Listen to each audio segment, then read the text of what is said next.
Good evening, everyone, here at Mount Madonna Center in the Santa Cruz Mountains, and also around the world joining us online. So this is the next installment of the Ramayana, and my name is Mohan. I grew up at Mount Madonna Center, and my father is Ram Sharan, who's one of the pujaris here at the temple. And those are my two boys over there. My own little Ram and Lakshman. So here we go. The king then called all the ladies of the Gynaeceum and read aloud Janak's letter to them. All rejoiced to hear the message, and the king himself related the other tidings which he had heard from the lips of the messengers. Bursting with emotion, the queens shone like peahens, rejoicing at the rumbling of clouds. The preceptor's wife and the wives of other elders in their joy invoked the blessings of heaven, and the mothers of the four brothers were overwhelmed with ecstasy. They took the most beloved letter from each other, and pressing it to their bosom, cooled their burning heart. The great king recounted again and again the glory and exploits of both Ram and Lakshman, saying that it was all due to the sage's grace he went out of doors. The queens then sent for the Brahmanas and joyfully bestowed gifts on them, and the Brahmanas returned to their home uttering blessings. Next they called the beggars and lavished innumerable kinds of gifts on them. Long live the four sons of Emperor Dasaratha. Thus they shouted as they left, attired in raiment of various kinds. There was a jubilant and tempestuous clash of kettle drums. When the news spread among all the people, festivities were started in every house. All the 14 spheres were filled with joy at the news of the forthcoming wedding of Janak's daughter with the hero of Raghu's race. The citizens were enraptured to hear the glad tidings and began to decorate the streets, houses, and lanes. Although the city of Ayodhya is ever charming, being the blessed and sacred abode of Sri Ram, it was adorned with beautiful festal decorations because of the love the people bore towards the very embodiment of love. Flags and banners, curtains, and graceful chowries canopied the bazaars in a most marvelous fashion, with vases of gold, festal arches, festoons of netted gems, turmeric, blades of durva grass, curds, unbroken rice, and wreaths of flowers. The people decorated their respective houses, which were already full of blessings. The lanes were sprinkled over with water, mixed with the fourfold paste of sandal, saffron, musk, and camphor, and the squares in front of their houses were filled in with tasteful designs. Collected here and there, troops of ladies, all brilliant as the lightning, with moon-like face and eyes resembling those of a fawn, and beauty enough to rob love's consort, Arati, of her pride, and who had practiced all the 16 kinds of female adornment, sang auspicious strains with voice so melodious that the female cuckoo was put to shame on hearing the sweet sound. How is the king's palace to be described? The pavilion set up there would dazzle the whole universe. Various articles of good omen and charming in appearance were displayed, and a number of kettle drums were sounded. Here were panegyrists singing the family glory, and here were brahmanas chanting the Vedas, while pretty women caroled festive songs, many times repeating the names of Ram and Sita. There was an excess of joy all around, while the palace was too small to contain it. It seemed, therefore, as if it overflowed on all sides. What poet can describe the splendor of Dasaratha's palace, in which Ram, the crest jewel of all divinities, had taken birth? The king next called Bharat and said, "Go and prepare the horses, elephants, and chariots," and started once in procession for Ram's marriage. The two brothers were thrilled to hear this command. Bharat sent from the officers in charge of the stables and issued necessary instructions. The latter rose in joy and hastened to execute the orders. They equipped the horses with gorgeous saddles. Gallant steeds of different colors stood there in their majesty. They were all beautiful and surpassingly swift-footed. They trod the ground as light as though it were red-hot iron. They belonged to different breeds, which were more than one could tell. They could fly in the air, as it were, outstripping the wind itself. Gallant princes who were of the same age as Bharat mounted them. The princes were all handsome and adorned with jewels, and had a bow and arrow in their hands, and a well-equipped quiver fastened at their side. They were elegant, blithesome youths, chosen and skilled warriors all, and with each knight were 2 footmen, clever at swordplay. The champions, who were all great fighters and had taken a vow of chivalry, sallied forth and halted outside the city.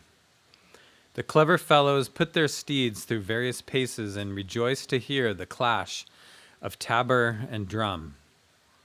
The charioteers had made their cars equally gorgeous with flags and banners, gems and ornaments. They were also provided with elegant chowries and tingling bells, and outdid in splendor the chariot of the sun god. The king owned numberless horses with dark ears, which the charioteers yoked to their chariots. They were all beautiful and looked so charming with their ornaments that even sages would be enraptured at the sight. They skimmed the surface of water even as dry land and would not sink even hoof deep. So marvelous was their speed. Having provided the chariots with missiles and weapons and every other weapon, the charioteers called their masters. Mounting the chariots, the processionists began to collect outside the city. On whatever errand one went, each was greeted by auspicious omens. On magnificent elephants were mounted splendid seats with canopies wrought in a manner beyond all description. Elephants in rut, adorned with clanging bells, headed like beautiful rumbling clouds in the rainy month of Shravana, roughly corresponding to August.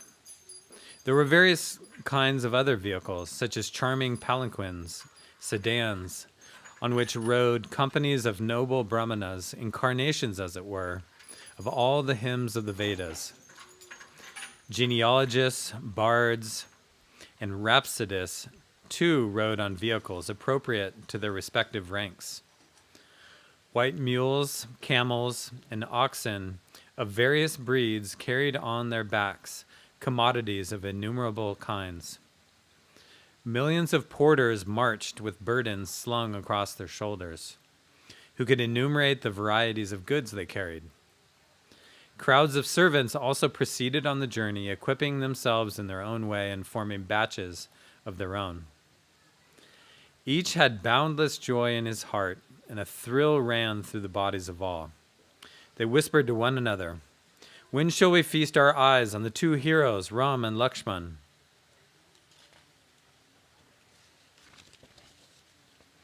The elephants trumpeted and their bells clanged with a terrific din.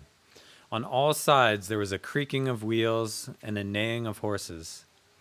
The clash of kettle drums would drown the peal of thunder. No one could hear one's own words, much less of others. At the entrance of the king's palace there was such an enormous crowd that a stone thrown there would be trodden in dust. Women viewed the sight from housetops, carrying festal lights and salvers used on auspicious occasions, and caroled melodious strains of various kinds in an ecstasy of joy. Then Sumantra, King Dasarat's own charioteer and trusted counselor, got ready a pair of chariots and yoked them with steeds that would outrun even the horses of the sun god, and brought them all in their splendor before the king. Their beauty was more than goddess Sharada could describe. One of them was equipped with the royal paraphernalia, while the other was a mass of splendor and shone brightly. This magnificent chariot the king joyfully caused Vashishta to mount, and then himself ascended the other, with his thoughts mixed on Lord Hara, his preceptor Vashishta, godless Gauri, and the god Ganesha. In the company of Vashishta, the king shone forth as Indra, the lord of celestials, by the side of his preceptor Brahaspati.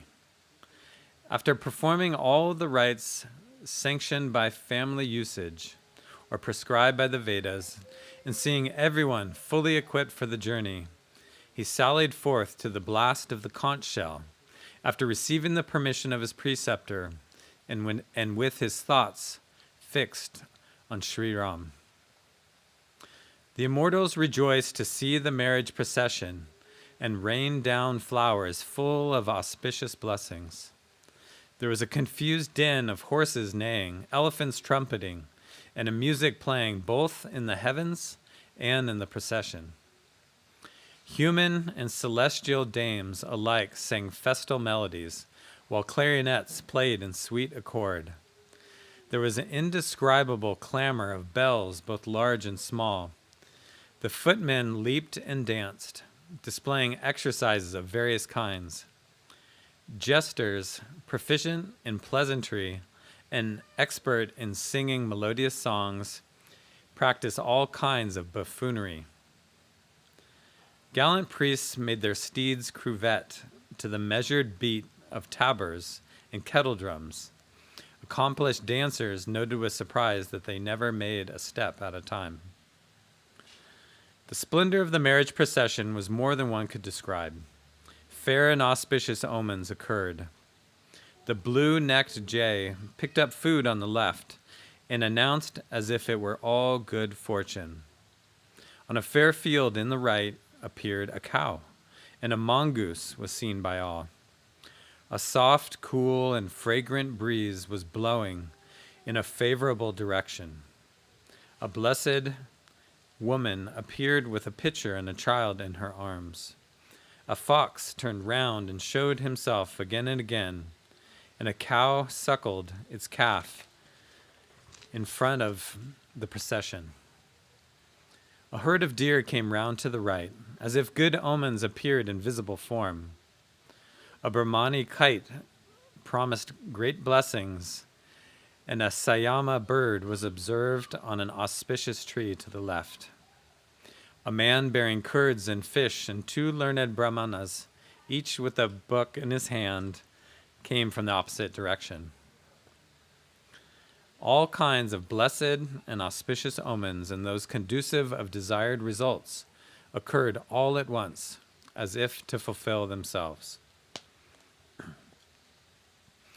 Auspicious omens easily occur to him who has God with form as his own son. In the marriage which was going to take place, the bridegroom was no other than Sri Ram, and Sita herself was the bride, while the pious Dasarat and Janak were the parents of the bridegroom and the bride, respectively. Hearing of this marriage, all good omens danced and said, "It is now the Creator has justified us." In this way, the procession set forth amidst the neighing of the horses, the trumpeting of elephants, and the clash of kettle drums.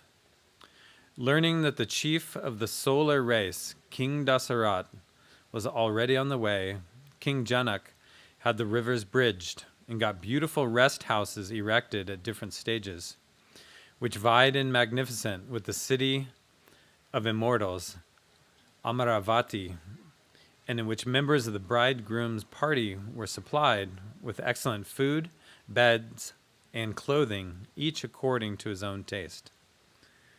Finding ever new pleasures agreeable to themselves, all the members of the bridegroom's party forgot their own home.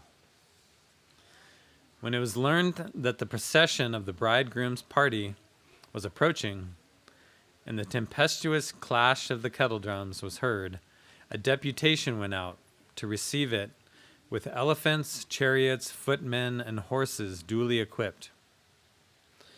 Jars of gold, full of sweet and cold drinks, and trays and salvers, and beautiful dishes of various kinds, laden with confections of indescribable variety, and delicious as ambrosia, with luscious fruit, and many other delightful articles, were sent as an offering by King Janaka in his joy. The king also sent ornaments wearing apparel, valuable gems of every variety, birds, antelopes, horses, elephants, vehicles of every description, charming aromatic substances of an auspicious nature, and various articles of good omen. And a train of porters marched with their loads of curds, parched rice, and presents of endless variety slung across their shoulders. When the deputation saw the bridegroom's party, their mind was filled with rapture, and a thrill ran through their frame. Seeing the deputation equipped in every way, the members of the bridegroom's party had their drums beaten in great joy. A batch from each side joyfully marched at a gallop in order to meet each other, and the two parties met at two oceans of bliss that had transgressed their bounds. Celestial damsels rained down flowers and sang, while the glad gods sounded kettle drums. The members of the deputation placed all the offerings before King Dasarat and supplicated him with an affectionate address. The king lovingly accepted everything and distributed the offerings as presents among his own people, or bestowed them as alms on the beggars. After due homage, reverence, and courtesy, the deputation conducted the bridegroom's party to the lodgings set forth for them. Gorgeous cloths were spread as carpets for the royal guests to tread upon. On seeing which Kubera, the god of wealth, was no longer proud of his wealth. Magnificent were the quarters assigned to the bridegroom's party, which provided every kind of comfort for each guest. When Sita learned that the bridegroom's party had arrived in the city, she manifested her glory to a certain extent. By her very thought, she summoned all the siddhis, miraculous powers personified, and dispatched them to wait upon the king and his party. Hearing Sita's command, they repaired to the guests' apartments, taking with them every kind of riches, comforts, as well as the enjoyments and luxuries of heaven. Each member of the bridegroom's party found in his own apartment all the enjoyments of heaven, ready at hand in every way. No one, however, had an inkling of the mystery behind this untold splendor. Everyone sang Janak's praises. Ram alone recognized Sita's influence and was glad at heart to discern her love. When the two brothers heard of their father's arrival, they could not contain themselves for joy, but were too modest to speak to their guru, though their heart longed to see their sire. Vishwamitra felt much gratified at heart to perceive this great humility. In his joy, he pressed the two brothers to his bosom. A thrill ran through his limbs, while tears rushed to his eyes. They proceeded to the guests' apartments, where King Dasarat was, as though a lake sought to visit a thirsty soul. When the king saw the sage coming with the two princes, he rose in joy and advanced to meet them like a man who feels his footing in an ocean of bliss. The king prostrated himself before the sage, placing the dust of the latter's feet on his head again and again. Kashika pressed the king to his bosom, blessed him, and inquired after his welfare. When King Dasarat saw the two brothers prostrating themselves, he could not contain himself for joy. Pressing the boys to his chest, He allayed the unbearable pangs of separation and looked like a dead body restored to life. Ram and Lakshman then bowed their head at Vasishtha's feet, and the great sage embraced them in the ecstasy of love. The two brothers next saluted all the brahmanas and in turn received their welcome blessings. Bharat and his younger half-brother Shatrughna greeted Ram, who lifted them and embraced them. Lakshman rejoiced to see the two brothers, Bharat and Shatrughna, and as he embraced them, his limbs were throbbing with emotion. The most gracious and unassuming Lord greeted everyone else, including the citizens, attendants, kinsmen, beggars, ministers, and friends, in a manner befitting each. The sight of Sri Ram was so soothing to the guests, the ways of love are beyond description. Beside the king, his four sons looked like incarnations, as it were, of the four ends of human endeavor, vis-a-vis riches, religious merit, etc. The people of the city were delighted beyond measure to see King Dasarat with his sons. The gods rained down flowers and beat their drums. The nymphs of heaven danced and sang. Satananda, King Janak's family preceptor, and the other brahmanas and ministers of state, as well as the genealogists, minstrels, jesters, and rhapsodists who formed the deputation, paid due honor to the king and his party and returned with their permission. The bridegroom's party had arrived earlier than the day fixed for the wedding. There was great rejoicing in the city because of this. Everyone enjoyed transcendent bliss and prayed to the Creator that the days and nights might be lengthened. Ram and Sita were the perfection of beauty, and the kings, Dasarat and Janak, the perfection of virtue. Thus would observe the men and women of the city wherever they happened to meet. Vaidehi, Sita, is the incarnation of Janak's merit, and Ram is Dasarat's virtue personified. No one has worshipped Shiva with such devotion as these two kings, nor has anyone obtained such a reward as they have. No one has equaled them in this world, nor is there anyone to equal them anywhere, nor shall be. We are all storehouses of all kinds of merits, in that we have been born in this world as residents of Janak's capital. Who is so highly blessed as we, who have beheld the beauty of Janaki and Ram, and we will witness Sri Ram's wedding and shall thereby richly reap the benefit of having our eyes. Damsels with voice as sweet as the notes of the cuckoo whispered to one another, "O bright friends, we shall gain much by this union. By our great good luck, Providence has ordained things well. The two brothers shall often delight our eyes." Time after time of affection, Janak will send for Sita from Ayodhya, and the two brothers, charming as millions of cupids put together, will come to take her back. There will be hospitality of every kind. Who, dear one, would not love to stay at such a father-in-law's?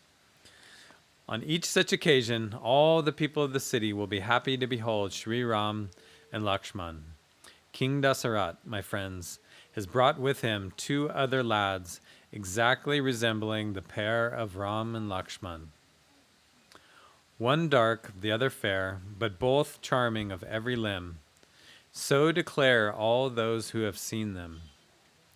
Said another, I saw them today. It appeared to me as though the Creator had fashioned them with his own hands. Bharat is an exact copy of Ram. No man or woman could distinguish them at first sight. Lakshman and Shatrughna are indistinguishable from each other, peerless in every limb from head to foot. The four brothers attract the mind, but cannot be described in words, for they have no match in all the three worlds. Says Tulsi Das, they have no comparison anywhere. So declare the poets and wise men. Oceans of strength, modesty, learning, amiability, and beauty. They are their own compeers. Spreading out the skirt of their garment, as a beggar would, also asking for alms, all the women of the city made entreaties to the Creator. May all the four brothers be married in this city, and may we sing charming nuptial songs.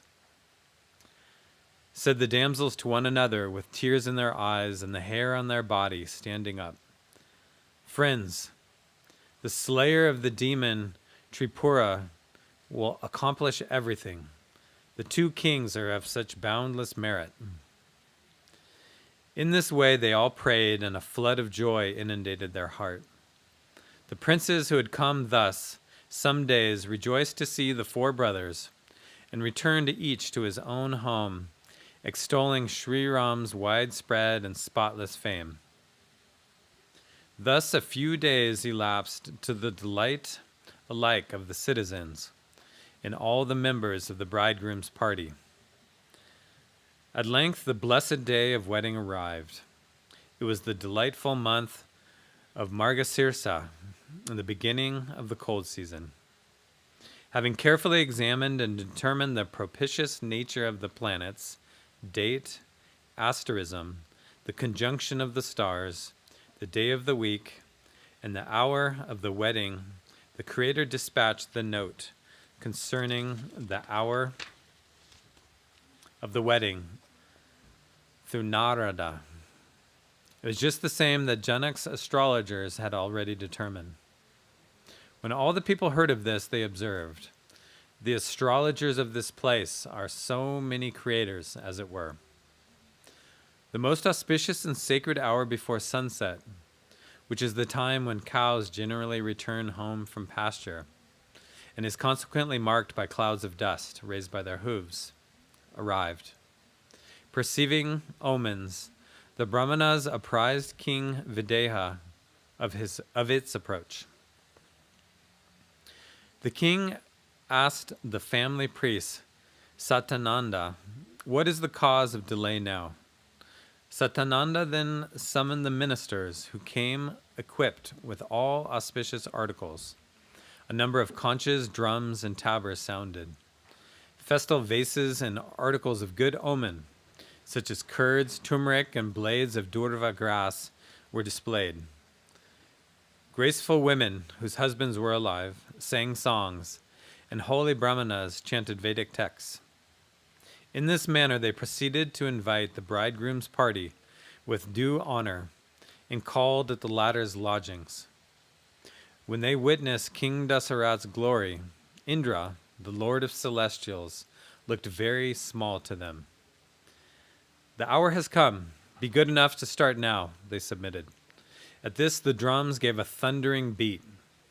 After consulting his preceptor and going through the family rites, King Dasarat sallied forth with a host of sages and holy men. Witnessing King Dasarat's good fortune and joy, and believing their birth as fruitless, Brahma and the other gods began to extol with 1,000 tongues. The gods perceived that it was a fit occasion for happy rejoicings. Hence they rained down flowers and beat their drums. Shiva, Brahma, and hosts of other gods mounted aerial cars in several groups, their frames thrilling over with emotion and their hearts overflowing with joy. They proceeded to witness Sri Ram's wedding. The gods felt so enraptured to see Janak's capital that their own realms appeared to them as of small account. They gazed with amazement at the wonderful pavilion and all the different works of art, which were of a transcendental character. The people of the city, both men and women, were so many minds of beauty, well-formed, pious, amiable, and wise. In their presence, all the gods and goddesses appeared like stars in a moonlit night. The Creator, Brahma, was astounded above all, for nowhere did he find his own handiwork. Shiva admonished all the gods, saying, "Be not lost in wonder. calmly ponder in your heart that it is the wedding of Sita and the hero of Raghu's race. At the very mention of those names, all evil is uprooted, and the four ends of human existence are brought within one's grasp. Such are Sita and Ram, said the destroyer of Cupid, Shankara. In this way, Shambhu admonished the divinities, and then spurred on his noble bull. The gods beheld Dasarat marching to Janak's palace with his heart full of rapture and the hair on his body standing erect.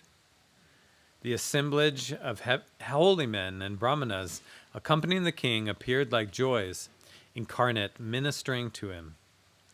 By his side shone forth the four handsome princes, incarnations, as it were, of the four types of final beatitude. The gods were greatly inspired with love to see two lovely pairs, one possessing the hue of emeralds and the other of golden hue. They were particularly delighted at heart to see Ram, and extolling the king, they rained down flowers on him. His swarthy form possessed the glow of a peacock's neck, while his bright yellow raiment outshone the lightning. Wedding ornaments of every kind, all auspicious and graceful in every way, adorned his person. His countenance was as delightful as the moon in a cloudless autumn night, while his eyes put to shame a blooming pair of lotuses. The elegance of his form was transcendent in all its details, yet enrapturing the mind it defied description. Beside him shone forth his lovely brothers, who rode curveting their restive steed. The other princes too displayed the pace of their horses, and the family bards recited their glories. Even the king of birds, Garuda, blushed for shame to note the speed of Ram's horse. It was charming beyond description.